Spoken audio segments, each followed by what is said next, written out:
Alright everybody, welcome back. This is the second part of the John Deere. We got this hub. This is the one with the broken pulley I was talking about last time. I got a new pulley for it. Well, new used one. So we're gonna start. I'm gonna just take this bolt back out the bottom for the blade. Let's get that over there.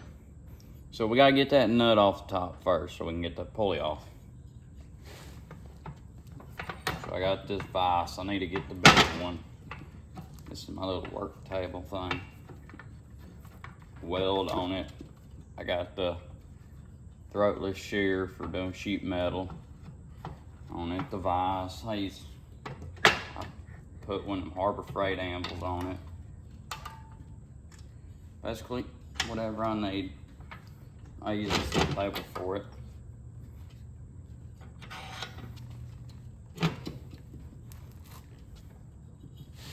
I got this ratchet. Got an 1.8" socket on it. This one extends out.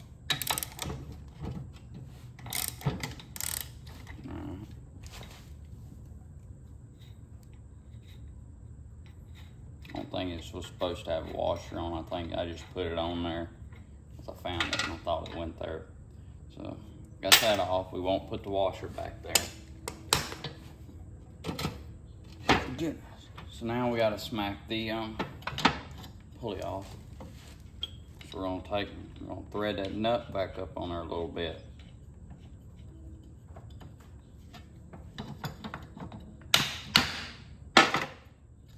Normally they don't go that easy. But as you can see, everything's greasy.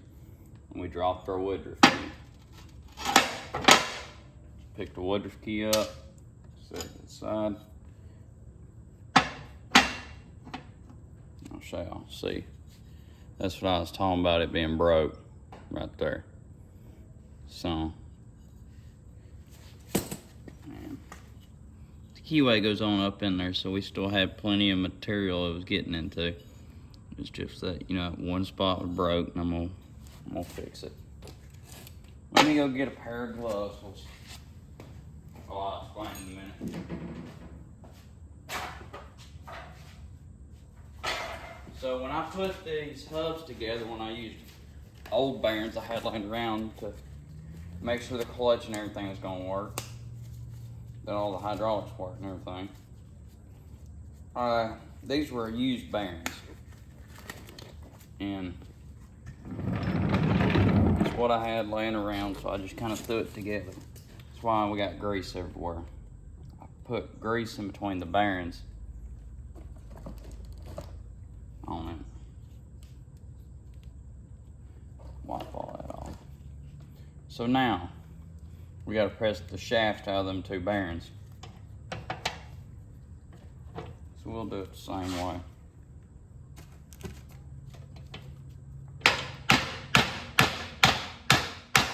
Forgot to put the nut on it. Don't want to mess up your threads. You can stick it up in your vise and clamp it. We can't go but so far in this vise with it though. I'm using a brass hammer, so maybe, you know, I don't hurt it as bad.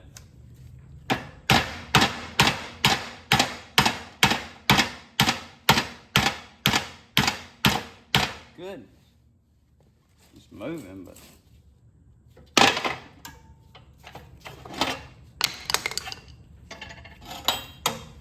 I got an old pin for a punch.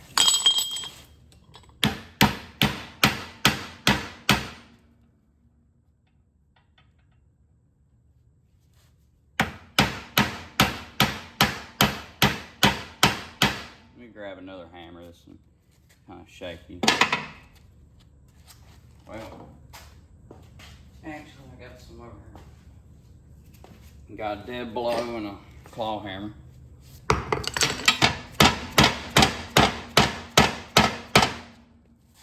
Y'all gonna know it when I miss and hit my hand. It's a 1 pound.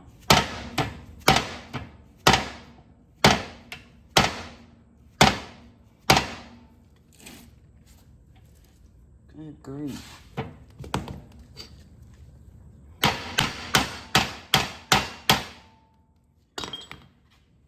We might have to go to the shop press.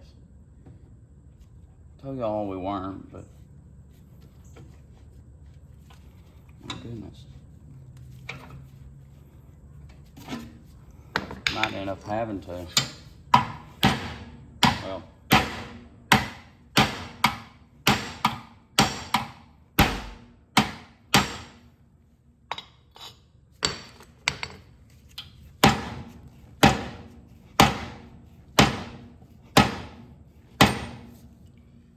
I mean, we're moving a little bit.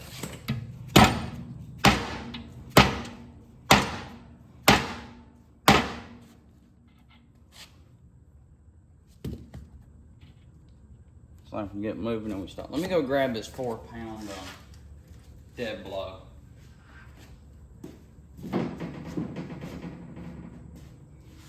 I got an extra shaft. I'll probably take this when we put it all back together. I'm gonna take the shaft. I'll clean them with sandpaper.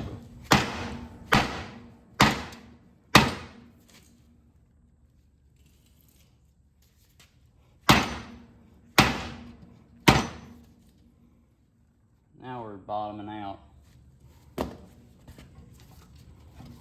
Know what we'll do.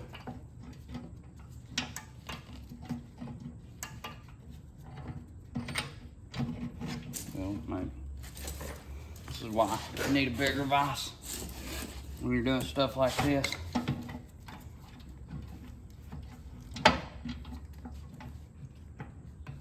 I'm trying to see if yeah, maybe right there.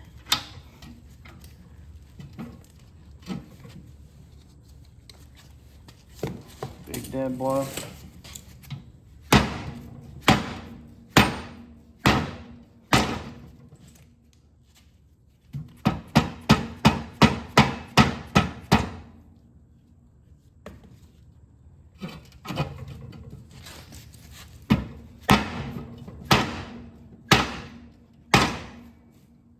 Okay, bottomed out again.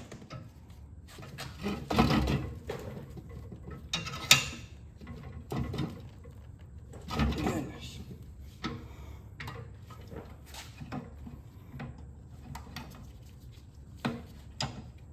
It's been a while since I had to do a deck bearing. We'll pull a hub apart that was like this without having any, without using a press.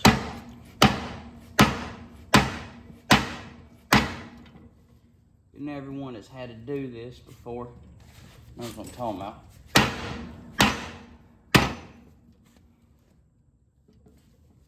Shop press is a lifesaver and stuff like this.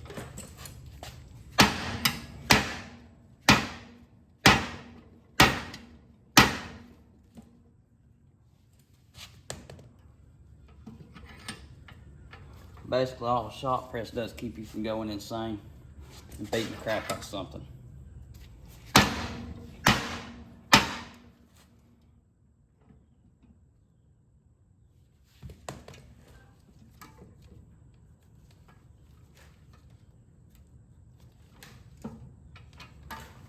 Kind of getting on that lip right there.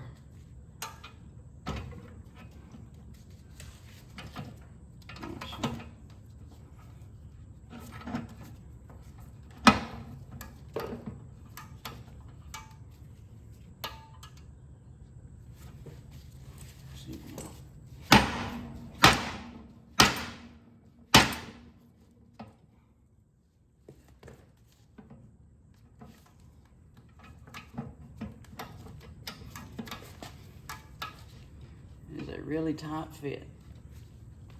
I'll tell you all that much.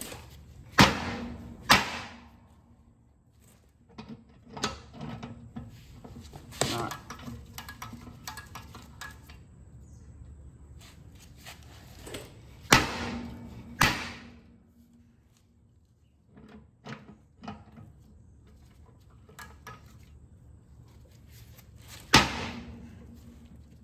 So we're about to bottom out. It's a dab blow, so it shouldn't hurt the threads.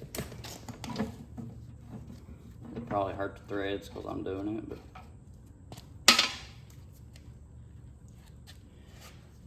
alrighty. We got about one more good hit on it. And don't do that when you're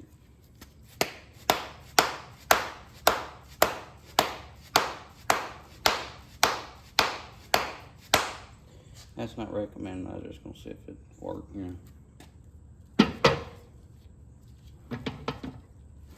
So you can also take and chuck it up in the vise like this. If you don't want it sideways. The only problem with that is we're running the risk of breaking that tab off.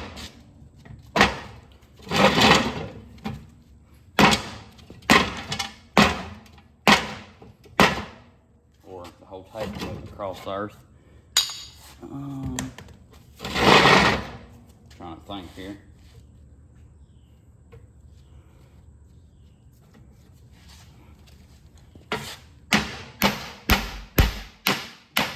There we go. See, we're moving now. I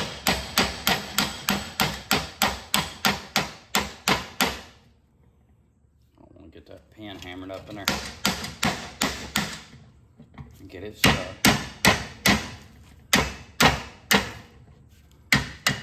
Alright. We're going to grab a different style pin or a bolt or something.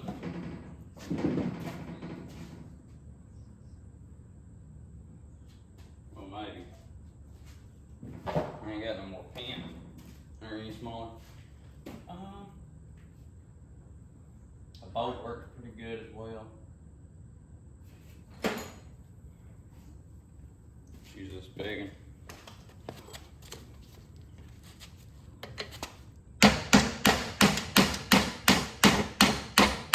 Here we're going. You don't really want it to go flying across the shop like that, but see, its mower deck was sitting in the mud. I don't know, see how rusty that is and how pitted it is, but well, I think you can still buy them. If not, you can order used ones. They're probably ain't sitting in the dirt. So our next order of business is to take this retainer clip out of here. It's right there. The retainer clip, if you can see, holds that bottom bearing in. And if you're going to push the shaft out of one of these and it is seized in that bottom bearing or the top one, you will break the whole bottom of this hub out right there. Ask me how I know. The big special one, the hub's taller because it's got to stick out the top of the deck further. This little bead on top here of cast iron that the retainer clip sits in is not there.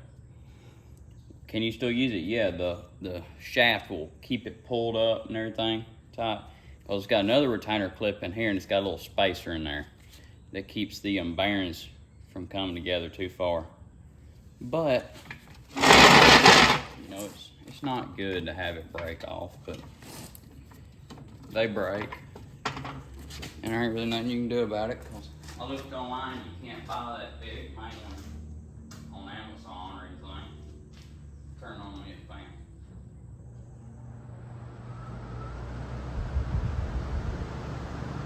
It is hot outside.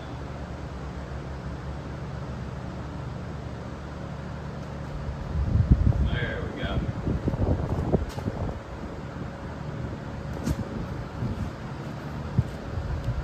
So, these were rusted so bad I took an air chisel to it.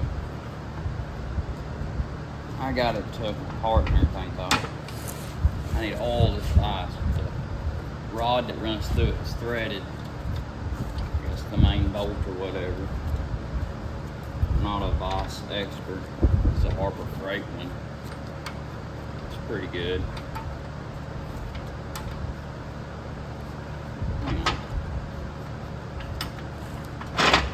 Yeah, that's how I done.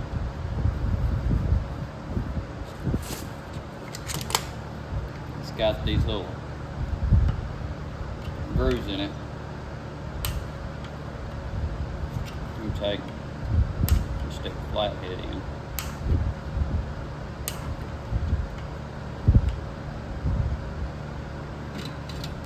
And yeah, it's gonna take you some persuading to get these bad boys out.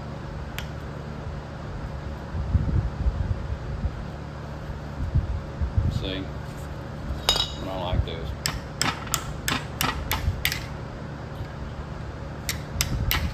this is an old Stanley screwdriver. It's actually a pretty good screwdriver. I actually ground the sides of it down so I can have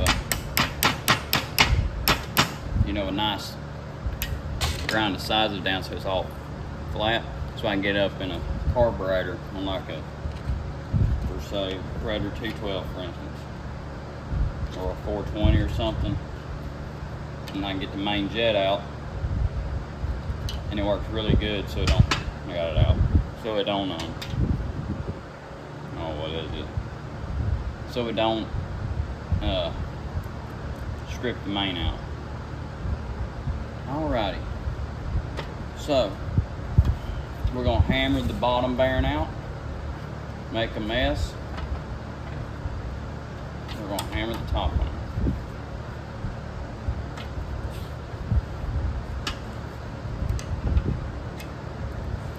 Oh yeah, that's greasy. Guess we'll use our hammer on both of them.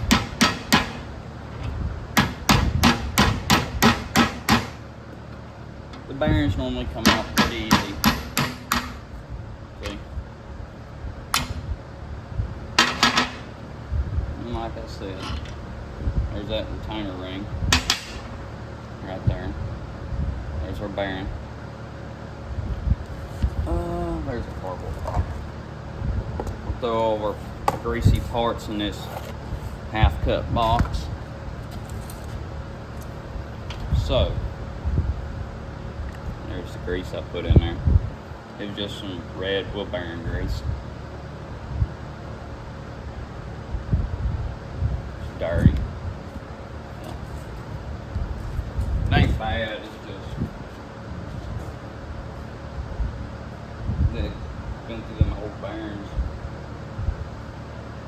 And I mean, I'm surprised John Deere didn't make these things where you had a grease fitting on them. This is more of an industrial style mower, I guess you could say. It's a garden tractor. It's supposed to be a whole lot tougher than the rest of them. Of your generic riding mower, I guess you could say. And ours don't have the 18 horse on end. Ours actually has had a 20 horse conversion. The original 18 horse threw a rod, or broke a rod. It didn't throw it, it broke it. And my dad's friend who owned it, the original owners who let it sit in the dirt and done all the janky crap to it. My dad's friend was restoring it. He painted it, the mower. Didn't get to the deck or anything. But you have to have a sleeve to go over the crank for the clutch, and we had one machined out for it, and everything works. I gotta get a key and a PTO switch. Other than that, the electrical's perfect. The electrical's pretty good on it. It ain't got tail lights or anything. I gotta get an hour gauge for it. But long story short, that's how y'all take these bearings out. It's gonna be a couple weeks before I can get bearings for it. I got work to do on it. I'm probably gonna get some tractor paint. I'm gonna have to cut most of the bolts out. The original owner had daggum carriage bolts in there with the nut on it. You can't take the carriage bolt out. It ain't even made for a carriage bolt. You gotta grind down a wrench to get filling square on the end of the carriage bolt. And you still can't. But I'm gonna let y'all go. I'm just gonna hammer the rest of these apart. I'm gonna sand the shafts and everything, clean it all up, and I guess I'll get this done. The next big thing we go through, I'll show y'all how to do it. Most of the stuff's pretty cut and dry. I mean, what I done, you take the nut off, you smack the shaft, push this off of the pulley.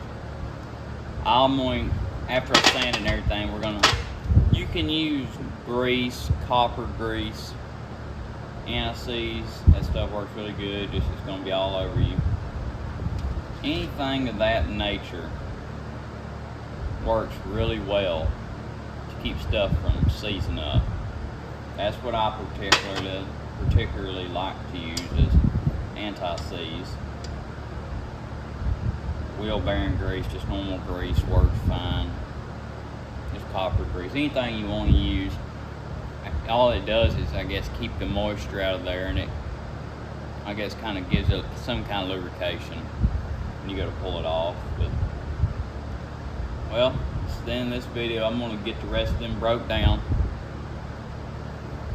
and I probably won't clean everything up today. I'm probably going to get everything broke down, get all assorted.